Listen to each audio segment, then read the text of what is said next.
Confia no Senhor de todo o teu coração e não te estribes no teu próprio entendimento.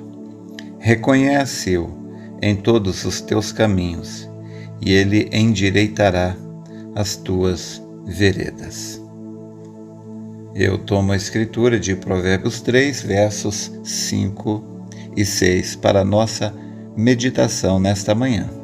Quero lembrar, salientar que a palavra de Deus, ela é muito mais rica do que a gente possa supor ou imaginar.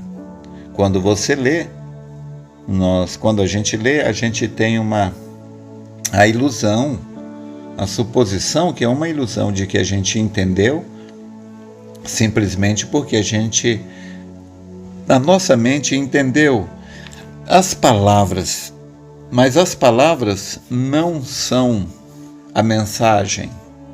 As palavras são apenas o veículo que carrega a mensagem, a verdadeira mensagem que está codificada através de palavras. É necessário que Deus abra os nossos olhos, nossos ouvidos, para que a gente possa reconhecer a vida contida naquelas palavras. Somente Deus pode nos dar a verdadeira revelação do que está guardado por detrás dessas palavras, esse conjunto de palavras que formam a Bíblia. As palavras em si, que os nossos olhos veem, nosso cérebro entende, as palavras em si não são a mensagem. A mensagem está escondida, guardada por detrás da letra. E é necessário que Deus abra os nossos olhos para que a gente possa ver. Porque se você não entender isto, você vai ler a Bíblia, as mensagens, como se lê o jornal ou um livro de culinária, e não é assim, não é assim. Então, verso 5 e 6, confia no Senhor de todo o teu coração e não te estribes no teu próprio entendimento. Isso serve muito em determinados momentos, quando a nossa mente nos aponta um caminho diferente do que a Bíblia nos diz. Por exemplo, a Isaías 53 nos diz ali que pelas suas pisaduras nós fomos sarados. Então, ou seja, a palavra diz que nós somos salvos, a palavra diz que nós somos curados. Então, por que as pessoas permanecem sem salvação e elas permanecem sem a cura? Porque elas falharam em ver a vida que estava contida ali por detrás da palavra. Quando a gente consegue realmente ver, então isto nos é revelado e nós desfrutamos dos seus benefícios. Então, no verso 6 diz assim, reconhece-o em todos os teus caminhos e ele endireitará as tuas veredas. Olha, muitas vezes a gente dá cabeçada, sabe? Ninguém quer errar, né? Muitas vezes a gente deixa de tentar conseguir algo simplesmente por medo de falhar. Mas olha, por detrás das falhas, dos erros, ali estão contidos ensinamentos preciosos. Deus usa também os nossos erros para nos trazer grandes lições. Muitas pessoas, elas não conseguem enxergar o valor dos ensinamentos da palavra. Então, às vezes, ela tem que dar uma cabeçada, e aí ela, depois que dá aquela cabeçada e teve aquele prejuízo, ela vai olhar para trás e falar, mas Deus já havia me falado isso antes, isso estava na Bíblia, eu ouvi isso num culto, por que eu não dei atenção? Então, aquela cabeçada, aquele prejuízo, aquele problema, aquela doença, seja qual for a luta que a gente está enfrentando, aquilo lá vai abrir os nossos olhos para a gente reconhecer o valor do ensinamento. Somente quando você reconhece o valor do ensinamento, o valor da palavra de Deus, somente aí é quando Deus pode endireitar as suas veredas. Eu creio que isso já aconteceu com você, comigo já. Eu estar em um culto, ouvir uma pregação e o ensinamento, eu ouvi aquilo ali, mas eu ouvi só com os ouvidos, com o cérebro, aquilo não desceu ao coração. E lá na frente, depois eu quebrei a cara e minha mente foi lá atrás e falou, mas Deus falou isto no culto da semana passada. Se eu tivesse dado ouvidos, eu não estaria sofrendo isso agora. Não estaria. Mas se eu tivesse dado ouvidos, mas eu dei ouvidos? Não. E porque não dei ouvidos, então quebrei a cara. Então, quando você reconhece o Senhor em todos os seus caminhos, aí Ele pode endireitar as suas veredas. Veja, Deus está no conselho de um pai, um bom pai, sábio, uma mãe sábia. Deus está te ajudando, tentando te ajudar, né, através de um culto, de uma pregação. E você precisa reconhecer a Deus nos seus caminhos para que Ele então possa endireitar as suas veredas.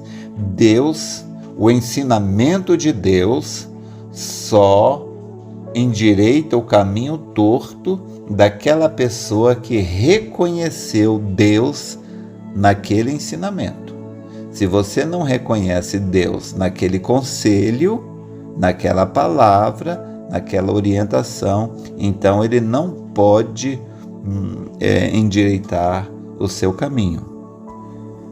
Outro ensinamento aqui no verso 9 diz assim: honra o Senhor com a tua fazenda e com as primícias de toda a tua renda, e se encherão os teus celeiros abundantemente e transbordarão de mosto os teus lagares.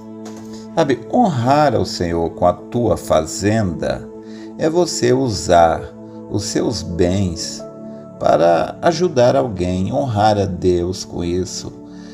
A minha esposa me mostrou agora de manhã uma cesta que a irmã Salete, o irmão Eliseu, o irmão Hélio, os irmãos ali, desculpa ter citado nomes, que às vezes tem mais pessoas envolvidas e a gente termina não comentando todos os nomes, mas eles pegaram com o dinheiro deles e compraram aquelas coisas para fazer uma cesta ali. Pela foto que eu vi ali tem bombons, chocolates, uma série de coisas ali para dar para o jovem que vai ganhar em primeiro lugar nesse trabalho que eles vão fazer na terça-feira, feriado de carnaval. Eu quis, falei para Noemi, não, pega o dinheiro e dá para eles. E a minha esposa conversou com a irmã e a irmã falou, não, isso é a gente que quer fazer, a gente não quer aceitar o dinheiro não. Eles estão fazendo isso por eles mesmos. É disso que a palavra está falando, é isto que é honrar o Senhor com a sua fazenda, ou seja, com seus bens. Sabe, às vezes a pessoa deixa um irmão ir a pé para a igreja e não dá uma carona para o irmão não sujar o carro, ou sei lá o que, deixa de ir para um culto para economizar gasolina. Olha, você tem carro e gasolina, você tem algum lugar mais importante para ir do que a igreja? Né? Então assim, quando você faz algo para Deus, Deus te recompensa por aquilo. Me permita colocar algo aqui para você entender. Olha, Deus, ele não deve nada para ninguém. Quando você faz um favor para Deus, quando você faz algo para Deus, você cria um vácuo, um espaço ali, aonde Deus obrigatoriamente ele vai preencher aquele espaço com uma bênção. Por quê? Porque você fez algo por ele e ele vai fazer algo em retribuição. Por quê? É da natureza de Deus. A palavra nos ensina isso. Então, nós devemos conhecer a Deus e sua natureza. Por exemplo, o livro de Hebreus, capítulo 6, verso 10, mostra isso do que eu estou falando, da natureza de Deus em recompensar quem faz alguma coisa por ele. Veja bem, Hebreus 6,10, porque Deus não é injusto para se esquecer da vossa obra e do trabalho de amor que para com o seu nome mostrastes enquanto servistes aos santos. Então, Deus não esquece. Se você fez algo para Ele, claro, a maneira que você tem de ajudar a Ele é ajudando as pessoas. Então, aquilo que você fez para Ele, Ele te recompensará por isso. A mesma coisa Deus tenta nos mostrar, nos ensinar, através da carta de Paulo aos Efésios, capítulo 6, verso 8. Paulo ali diz assim: sabendo que cada um receberá do Senhor todo o bem que fizer, seja servo, seja livre.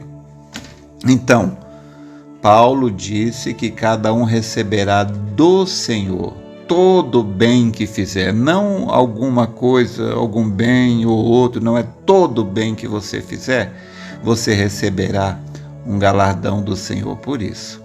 Então, o profeta, ele tentou, quando ele viu uma viúva muito pobre, que entregou os dízimos, ela era muito pobre, viúva, o irmão Brana quis poupá-la disso, quis devolver, mas Deus disse para o irmão Brana: não tire a bênção da minha serva.